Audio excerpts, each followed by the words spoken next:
Welcome to our tutorial on basic dimensioning. I'm going to select the Dimension command from the Dimensioning toolbar. The same command is available under Insert, Dimensioning, Dimensions.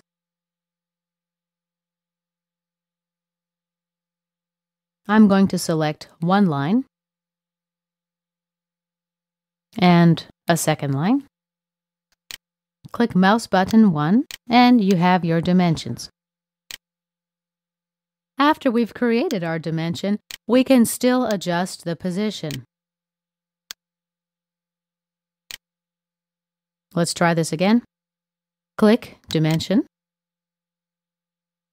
CATIA prompts us in the information corner to select the first element for dimensioning. I'll select this edge and create another dimension. Let's now right-click on Front View, Properties. Choose Hidden Lines and Center Lines. Click Apply and OK. Now we have center lines and hidden lines, which appear here and here.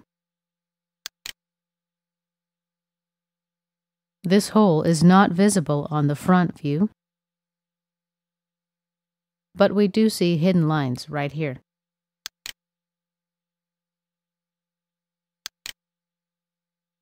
Actually, let's create one more dimension. Select this line and this line. CATIA creates an angle dimension. Let's select dimension again, and we're going to select the edge of this hole.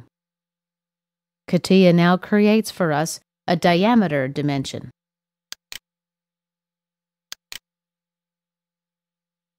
If we want to create a radius dimension, we expand this toolbar and choose Radius.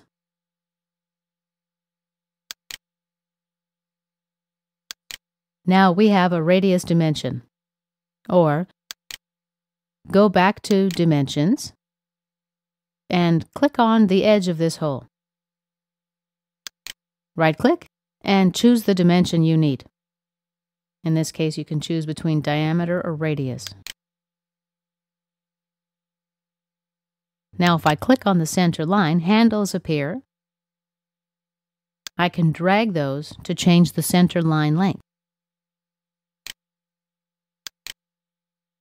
Let's create a dimension between the center line and the edge.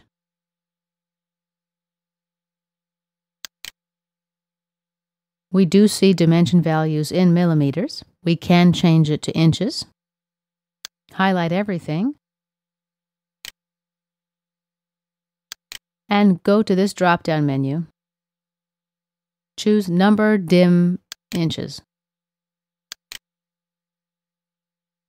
Now we see the dimensions in inches.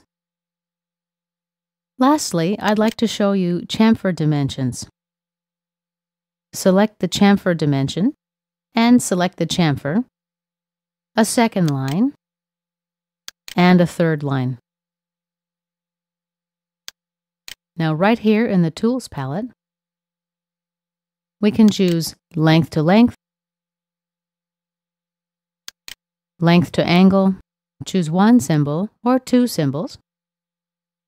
After I'm satisfied with my choice, I click the left mouse button and I will have a chamfer dimension. To choose the visual appearance of dimension lines, use this drop-down menu. After we select, we can still adjust the dimension lines. Next, I'd like to dimension this line here. When I mouse over it, though, I see that it's actually two separate lines. That's because the solid was created this way. This is one solid, and this here is another. There's a way around this.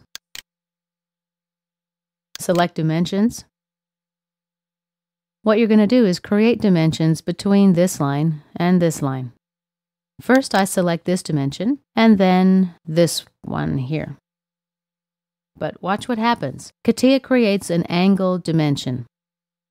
So, what we do here is right-click, and we have two more choices. distance and minimum distance. If I select distance, CATIA may create a dimension between this line and this tangency. That's not what we want here. So I select minimum distance, and CATIA then gives me the dimension I need. This concludes our tutorial on basic dimensioning.